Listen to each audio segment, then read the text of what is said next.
श्री पुरुषोत्तम भगवान की जय।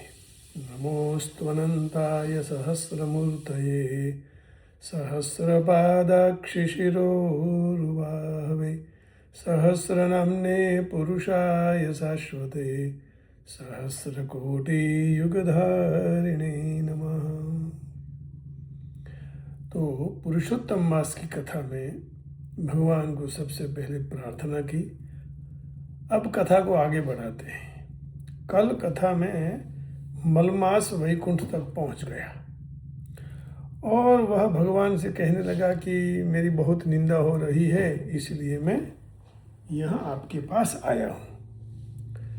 और वह बोला, अयि नाथ कृपा निधे हरे न कथम रक्षसि माम इहागतम कृपणं प्रबलैर्निराकृतं मलमासेत्यभिधां विधाय मे।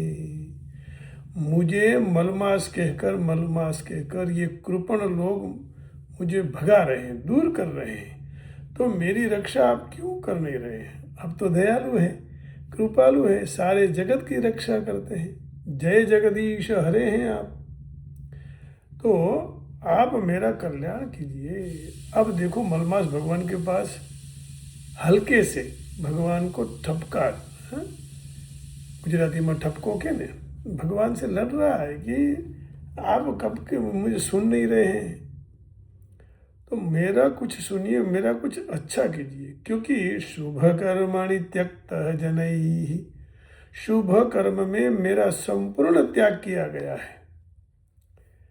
लेकिन आजकल इस संसार में मैं देख रहा हूँ कि विदेशों में अभी भी शादी हो रही है। तो मलमास भाग्यशाली है कि विदेशों में अभी भी शादी हो रही है। मलमास में भी इन्होंने त्याग नहीं किया है, लेकिन शास्त्र के मुताबिक ये ठीक नहीं है। अब मलमास बोल रहा है कि आपने 5 भक्तों पर बहुत अनन्य कृपा की है, और आपने भी कहा है कि अनन्य भाव से कोई मुझे भजे तो मैं उसकी रक्षा करता हूँ। गीता जी में कहा ना आपने, अनन्याश्चिन्तयन्तो माम ये जना पर्युपासते तेषां नित्याभियुक्तानां योगक्षेमं वहाम्यहम्। तो 5 भक्तों पर जैसे आपने कृपा की है वैसी कृपा ही, जैसी कृपा की है वैसी कृपा मुझ पर कीजिए। अब उदाहरण देते हुए पहले कहा कि वसुदेव और देवकी का रक्षण आपने किया, कंस से आपने बचाया। जिस देवकी के 6 बच्चों को मार दिया, लेकिन फिर भी देवकी को आपने बचाया, और अंत में देवकी के सारे पुत्रों को भी आपने वापस लाकर देवकी को सौंप दिए। तो आपने पूरा वचन निभाया। अब द्रौपदी जी का भी भर सभा में दुर्योधन, दुष्ट, दुशासन सबकी उपस्थिति में भी आपने उनकी रक्षा की। दुशासन से आपने रक्षण करवाया। भीष्म पितामह बैठे थे, गुरु द्रोणाचार्य बैठे थे, लेकिन कोई इनकी रक्षा नहीं कर पाए। इसलिए इस जगत में सामान्य लोगों के पास शरण में नहीं जाना चाहिए, केवल भगवत शरण ही। तमेव शरणं गच्छ सर्वभावेन भारत तत्प्रसादात् परां शांतिम सुखम प्राप्स्यसि शाश्वतम। उसी से सुख, शाश्वत माने निरंतर, नित्य सुख मिलता है, नित्य शांति प्राप्त होती है। तो उस समय द्रौपदी के चीर हरण किए गए। द्रौपदी बोली, ये महाभारत के उद्योग पर्व में आया है। क्या बोला द्रौपदी ने? न सा सभा यत्र न सन्ति वृद्धा, आर्त भाव से, हृदय से कह रही है, दुखी होकर, वृद्धा न ते ये न वदन्ति धर्मम धर्मो न वै यत्र च नास्ति सत्यं सत्यं न तद्यच्छलनानुविद्धम् न सा सभा यत्र न सन्ति वृद्धा। सभा, वो सभा नहीं है जहाँ वृद्ध न हो। वृद्धा न ते ये न वदन्ति धर्मम। और इतने बुजुर्ग ज्ञानी ब्रह्मचारी वृद्धों के बैठे हुए भी वो कुछ नहीं बोले, तो वहाँ धर्म नहीं रहा। हाँ, धर्म के बारे में कहना, नीति धर्म के बारे में कहना चाहिए था। अब जहाँ धर्म नहीं रहा, धर्मो न वै यत्र न नास्ति सत्यम, जहाँ धर्म नहीं है वहाँ सत्य कहाँ से टिकेगा, है ना। और रामचरितमानस तो कहते हैं, धर्म न दूसरे सत्य समाना, धर्म न दूसरे सत्य समाना, धर्म न दूसरे सत्य समाना। तो धर्म वह नहीं है जहाँ सत्य न हो, और सत्यम न तद्यच्छलनानुविद्धम, सत्य वो नहीं जो कपट के साथ हो। धर्म भी कपट रहित होना चाहिए, सत्य भी कपट रहित होना चाहिए। कई कई बार लोग सत्य बोल देते हैं लेकिन कपट साथ में रहता है। तो सत्यम न यत्तच्छलनानुविद्धम, वो सत्य सत्य नहीं जो कपट के साथ हो। सत्य को कपट से बींध दे, काट दे, वह सत्य सत्य नहीं है, क्योंकि कपट युक्त सत्य नहीं माना है। तो द्रौपदी जब भगवान के शरण आई तो वो श्रद्धा के साथ आई थी, प्रभु मैं भी श्रद्धा के साथ आपके चरण में हूँ। एक कवि ने बहुत अच्छा कहा है, जब द्रौपदी के चीर पूरे तो चिथरू बांधो ने चीर पूरी आपे, हरिया थी सुवधु बाहें धरिया पे। अरे भगवान कह रहे हैं कि आपने केवल छोटा सा ही कपड़े का, साड़ी का टुकड़ा भगवान को बांध दिया जब भगवान को लगा था, तो उसके बारे में भगवान ने क्या दे दिया, चिथरू बांधो ने चीर पूरिया पे, फिर आपके सारे शरीर के चीर पूर देते हैं। और हरिया थी सुवधु बाहें धरिया पे, इससे भगवान कितना विश्वास दिलाएं कि भाई मुझे याद करो, मैं आपके साथ हूँ, मैं आपकी रक्षा करूँगा। तब मलमास ने कहा कि मेरे पर ऐसे ही दया करो। और तीसरा उदाहरण उसने दिया कालिय नाग का।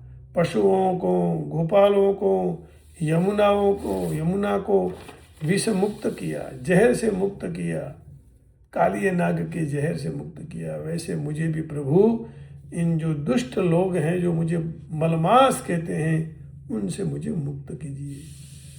फिर चौथा उदाहरण दिया, जरासंध को कैद किए हुए, जरासंध ने कैद किए हुए राजाओं को आपने मुक्त किए, और उन राजाओं ने आपकी स्तुति की जो बहुत प्रसिद्ध है। कृष्णाय वासुदेवाय हरये परमात्मने प्रणतक्लेशनाशाय गोविंदाय नमो नमः। और जरासंध का वध भीष्म के द्वारा किया गया। और पांचवा उदाहरण दिया गजराज का। मगरमच्छ ने गजराज को पकड़ लिया था पांव से और उसको हरा दिया, तब भगवान वहाँ आ गए।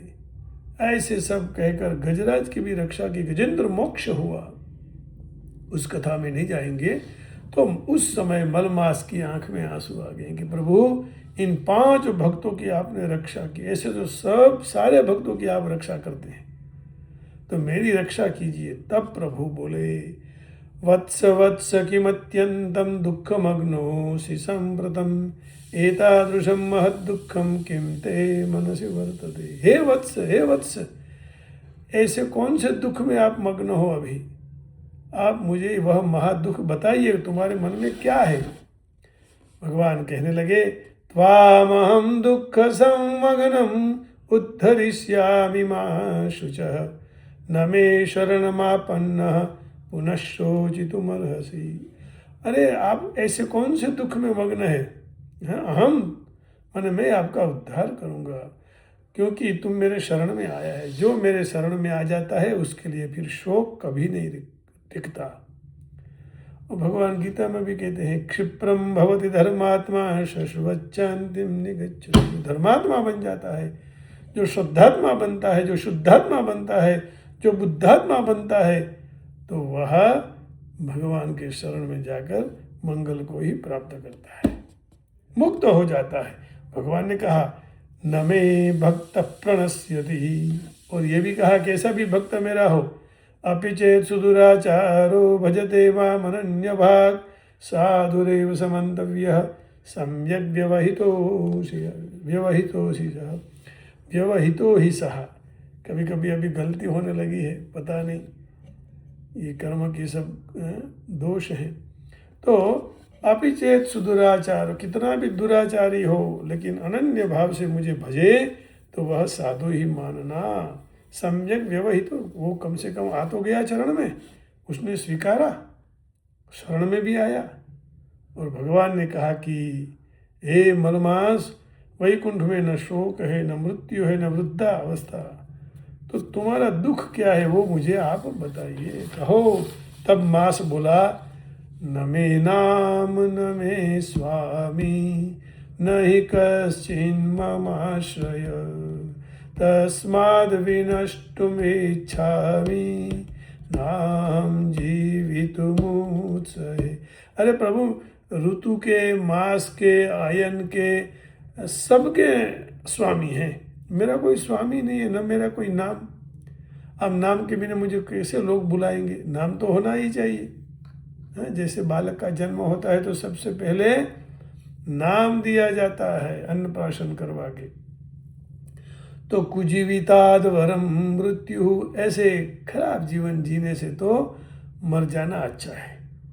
नित्य दग्धक कथम स्वपेद, मैं नित्य जला हुआ कैसे सोऊं, अब मैं मर जाऊंगा मर जाऊंगा मर जाऊंगा, ऐसा बोला। तब मलमास जब बोलता बंद हुआ तब प्रभु ने कहा, और क्या कहा वो अगले दिन लेंगे। हरे कृष्णा कृष्णा कृष्णा हरे हरे, हरे राम राम राम हरे हरे, हरे कृष्णा कृष्णा कृष्णा हरे हरे। तो हरे गोविंद गोविंद गोपाला मुरली मनोहर नंद लाला, भज मुरली मनोहर नंद लाला नंद लाला, मुरली मनोहर नंद लाला, भज मुरली मनोहर नंद लाला। गोविंद जय जय गोपाल जय जय, हरे कृष्ण गोविंद गोपाल जय जय। कृष्ण कन्हैया लाल की जय, पुरुषोत्तम भगवान की जय। जय हो प्रभु, जय हो। सबका मंगल करे, सबके लिए अच्छी भावना हो, किसी से न राग न द्वेष, सबसे प्रेम सबसे प्रेम सबसे प्रेम। राधे राधे राधे राधे।